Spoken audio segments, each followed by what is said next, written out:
Hey everybody, and welcome to the Luftrausers episode of PAX at Home. Recall that PAX at Home is a series that I am producing to give you guys the booth experience for some of the games that I'm most excited for from PAX Prime 2013. For those of you who will not be there, so this is not a critical let's look at or anything like that. This is mostly just a video preview of some games that I thought looked super cool that will be on the show floor in case you are not there. So, Luftrausers, let's talk about it. It is published by Devolver Digital, who you probably know from publishing some of the versions of Hotline Miami, in addition to the upcoming Shadow Warrior, amongst other things. And it is developed by Vlambeer. Now, most of you out there are probably familiar, if not with Vlambeer as developers, then you're familiar with their games for sure. Super Crate Box, obviously, one of the biggest ones, the free version on PC, as well as the free version on Ouya. I'm not sure if that actually came out to any Sony handhelds or peripherals. As well as this year's kind of iOS smash success and, you know, charming time sync ridiculous fishing, which is a whole lot of fun. Oh my god, I can't believe I died so early. Let's launch again. And you know, like Super Crate Box, it definitely has elements in common with both of those games. This is a game that I've seen at PAX before. I saw it at PAX East in 2013, and I had a lot of fun with it. This is the first time I've ever had the opportunity to actually spend a concerted amount of time with it, though. And, you know, these are supposed to be non-critical, but let me just say that this is one of the games that I'm most excited to see actually come out now that I've spent a lot of time with it. This is a ton of, like, easily replayable fun. But yeah, like those other games, Super Crate Box and Ridiculous Fishing, this is a game that is a score-attacky game, and typically the runs that you're going to have are going to be not super long, but it's also very, very easy after you die to just respawn and get back into things. So what are you actually doing here? What's the concept? We're playing as this kind of super-powered jet, and I believe it's set in... It's either set in, you know, the Second World War or in an alternate history where, like, the Second World War has gone on too long and now there's futuristic technology involved. I'm playing absolutely terribly here, by the way. And it's very, very simplistic. We have a 360-degree rotation that we can do with our arrow keys here. Up also controls our engine. I'm playing with the keyboard, obviously, as you can guess. And X shoots our weapon. So X is going to give it to them, and we're going to see how we can do here. So we want to destroy as many enemies as possible, and the more enemies that we destroy, the more points we get, and the more enemies we destroy in quick succession, the higher our multiplier goes, and thus the higher our score will get overall. So really stylistic, really great music as well, and I really can't stress enough that it just has a really interesting feel to the flight, and it's intimately satisfying. I was trying to find the right way to say that without sounding, you know, with vague sexual undertones or overtones, and intimately satisfying probably was the worst path that I could have taken through that. But the way that momentum works, it feels totally different than any kind of flying game I've ever played before in my entire life.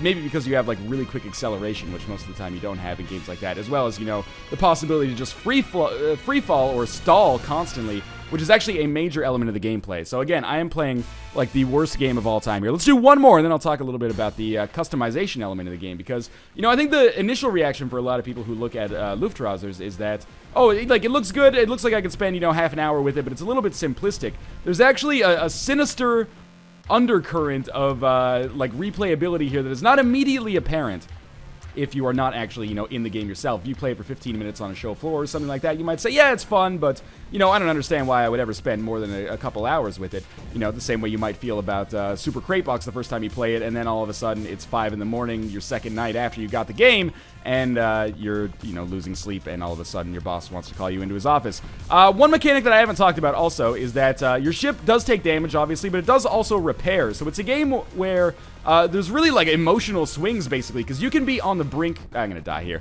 Let's do one more run, because I'm doing so badly. You can be on the brink of total disaster and then still pull it back. The way that you repair is basically just by not shooting. So this creates a really stressful kind of period in the game sometimes, where you can be... in a huge firefight and almost dead, and you really, like, your instinct is, I gotta kill these enemies before they kill me, and maybe sometimes that is the best opportunity or the best course of action for you to take. But if you want to repair, then you have to not shoot and just dodge. Dodging, again, is something that's going to take you probably a little while to get down in this game. As you can see, I'm not doing so good myself because of the kind of interesting momentum-based gameplay that we have here and controlled stalls and stuff like that. That being said, it is a very intuitive game that you can pick up and play very easily. So we're just going to keep this up. Let's try to actually have a high score-ish run here. These are the worst runs I've ever had in Luftrausers, except for when I first got the game myself. You can also, if you want to, there we go. Let's get these guys following us, and then we'll geometry wars them so that we can build up a nice combo here. I believe the max combo is either 15 or 20. Or 16, or 80, or 99. It might be 1,000. I can't remember. No, I think it's either 20 or 15. we will not see because my combo has ended. There's a pretty lenient... Oh, stop. I'm the worst Luftrausers player of all time. Okay, let's ignore that for a second, how badly I'm doing. And we'll talk about kind of the leveling up system. And this works similar to a game like Race the Sun or a game like 10 Million, where you have all these objectives, and after you complete them, then they feed into kind of like a leveling up system, and leveling up gives you new things, weapons, shields, engines that you can attach to your plane and make it totally customizable. So if I go to the hangar here, you will see, and this is where that kind of, like I mentioned, sinister kind of, the game will sink its hooks into you definitely comes in. It's got that, again, ridiculous fishing style where there's a plethora of upgrades. And in this case, unlike ridiculous fishing, I don't know that there's actually like a linear progression from like bad to good. It might just be whatever you want. Like, whatever your playstyle is, you can find items to benefit that. So, oh, I accidentally hit launch here. I will say sometimes I have some problems with the interface because you use the arrow keys to do everything. You have to hit X to customize first. There we go. So in terms of weapons, I only have 3 so far. I have a spread shot with heavy kickback, 5 shells per shot. A laser, continuous beam pierces enemies, but you have a slow turn when you're firing it. I really like the laser. Then you have an engine. Is this the engine? No, this is our body, sorry. So you can have more health, slower movement. This is just a little bit higher than the standard in terms of armor, but you move slower. You can have the normal body, or you can have the melee body, which doesn't give you damage when you impact enemies. So you could use this for more of like a kamikaze style of gameplay, I guess. I'm going to go with the normal here, and then the engine. So you can have very high speeds, slow boost while turning, propels using bullets, which is actually kind of cool, and well-balanced engine. Let's go with propels using bullets, and then we'll launch our new ship here. So this ship is going to be totally different, and it's worth noting, every ship has its own unique name, too, which I thought was totally weird and also awesome. That kind of each permutation that I've run across so far, you know, they've thought about it. Now, I don't know if that means that there's not 10,000 permutations in the game. I suppose that would be a little ridiculous. So let's talk about the way that this ship works. This ship is actually, I think, the one that I've set any high score that I've ever had with. Except I think I was using the extra armored body, but in any case, let's not talk about sentences that sound like deodorant commercials. The reason I like the laser is because, you know, you can hit enemies substantially more easily than the way that I was hitting them before. And the reason I like the gungeon, which is, you know, the engine that actually fires to propel you, is because you can do things like strafing close to boats and then just shoot yourself upwards like so. And then take out these battleships really, really easily. And also, if you play like a Geometry Wars style, where you want to get a lot of enemies behind you in order to build up your multiplier and then turn around and shoot them, at least that's how I play Geometry Wars, then this is really good because it'll help you keep your multiplier going as these enemies kind of come for you. So yeah, Luftrausers, although it might appear simple... Oh, no. Although it might appear simple on the surface, it has an underlying complexity that betrays its kind of simplistic nature. That's...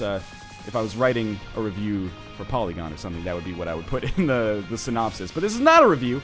This is PAX at Home, so I hope you've enjoyed this preview so far. This might be the last run that I do here. Looking forward to seeing the guys from VLAN Beer and Devolver Digital at PAX Prime, of course, but also looking forward to hopefully schooling Josh in some Luftrausers when I see him there. Now, to be fair, I have a little bit of a distinct advantage considering I've been playing it for like 3 or 4 hours at home.